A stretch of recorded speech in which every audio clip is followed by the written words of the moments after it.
Hujambo na karibu tena mtazamaji wa The World News katika kipindi hiki cha ulimwengu wa siasa.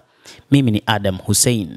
Miongoni mwa yale tuliokuwa nayo, bado tunaitazama ziara ya mwanamfalme wa Saudi Arabia Mohammed bin Salman, ambayo inamfanya rais wa Marekani Donald Trump kuamini kwamba mengi ambayo ameyazungumza na mwanamfalme huyo yataweza kusaidia mataifa mengine ya Kiarabu kutengeneza namna ya ushirika wao na Israel katika kile kinachotajwa kama Abraham Accord ya mwaka 2020 ambayo ilianzishwa pia na rais huyo wa Marekani. Hata hivyo, wachambuzi wa mambo wanasema kwamba hili ni jambo ambalo si rahisi kwa mataifa ya Kiarabu kukubaliana na mpango wa Abraham Accord, na hii ni kwa sababu Waarabu na Waislamu katika nchi za Mashariki ya Kati wanachohitaji ni kuona uhuru wa Palestina. Ndio jambo muhimu ambalo wanataka kuliona kwa sasa. Na hata hivyo, licha ya rais wa Marekani Donald Trump kufanya juhudi za kutatua vita iliyodumu kwa muda mrefu kati ya Israel pamoja na kundi la wapiganaji la Hamas, lakini bado Waarabu wapo na lao katika mioyo yao juu ya kuanzishwa kwa taifa la Palestina.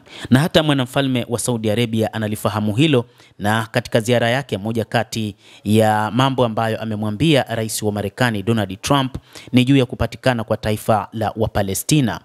Ikumbukwe kwamba Waarabu pamoja na Waislamu katika eneo la Mashariki ya Kati wana eneo muhimu ambalo ni la kiimani zaidi, eneo la msikiti wa Al-Aqsa, eneo ambalo kihistoria ni msikiti ambao ulikuwa ukitumiwa katika ibada za Waislamu, na ni moja kati ya maeneo yanayotetewa wakati wote kila kukicha. Ikiwa Palestina itakuwa huru, basi maeneo ya kihistoria ya Waislamu nayo pia yatakuwa huru. Ni moja kati ya kauli ambazo zilitolewa katika moja ya mikutano ya OIC, kwa maana Umoja wa Nchi za Kiislamu Duniani, huko nchini Uturuki. Trump sasa ameikumbatia Saudi Arabia akiamini kwamba itaunga mkono mpango katika ukanda wa Gaza, lakini wakati huu bado Israel inakabiliwa na ukweli mkali wa Mashariki ya Kati. Bado eneo zima la Mashariki ya Kati ambalo nchi nyingi ni nchi za Kiislamu zinaamini kupatikana kwa taifa la Kipalestina ndiyo kumalizika kwa vita kati ya Wayahudi na Waarabu katika eneo hilo. Azimio la Umoja wa Mataifa na matamshi ya Saudi Arabia yaliyodokezwa kuhusu harakati katika eneo hilo la Mashariki ya Kati ina njia ya kurudisha hata mipango shupavu duniani. Hii ilikuwa ni wiki ya vichwa vya habari vya Mashariki ya Kati. Kwanza ni Baraza la Usalama la Umoja wa Mataifa ambalo limeidhinisha Jumatatu kile ilichokiita kuwa azimio la mageuzi la Gaza UNSC nambari 2803 kuweka usanifu mpya wa kimataifa na mustakabali wa Gaza. Kisha Jumanne rais wa Marekani Donald Trump akazindua mapokezi ya kifalme katika Zulia Jekundu huko Washington kwa ujio wa mwanamfalme wa Saudi Arabia Mohammed bin Salman. Licha ya kwamba alikuwa na mambo yake binafsi ya kinchi, ikiwa ni pamoja na ulinzi kwa kupata ndege za F-35, lakini ushirikiano wa nyuklia na ujumbe usiokuwa wa shaka kwamba Riyadh ni muhimu tena kwa mkakati wa kikanda wa Washington. Lakini mwanamfalme wa Saudia Mohammed bin Salman ameonyesha nia ya kujiunga na mkataba wa Abraham, lakini ameweka masharti kwamba ni lazima lipatikane taifa la Palestina.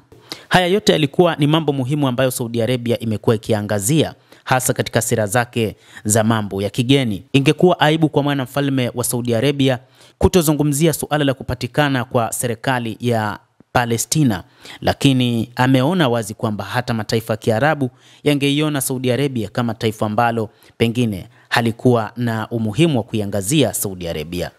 Lakini pia inaonekana Saudi Arabia na Israel zimekuwa katika ushindani, na hata kabla ya safari hiyo Waziri Mkuu Benjamin Netanyahu hakutaka Saudi Arabia kupewa ndege za kivita za F-35, na mpango wa Israel ni kuona inalimiliki eneo zima la Mashariki ya Kati, kwa maana Israel iwe ndio taifa lenye nguvu zaidi katika eneo hilo. Hata hivyo, Israel imekuwa ikikosa nguvu kubwa kana na rasilimali zilizopo.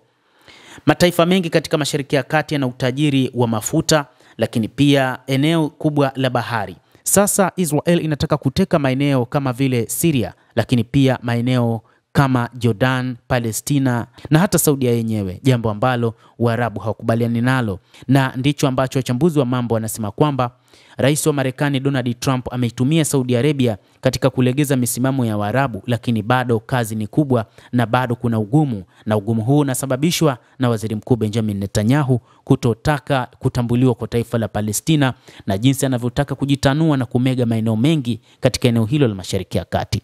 Endelea kutufuatilia na usisahau kulike, kucomment na kusubscribe channel yetu hii. Mimi ni Adam Hussein, endelea kuwa nasi wakati wote, endelea kutufuatilia.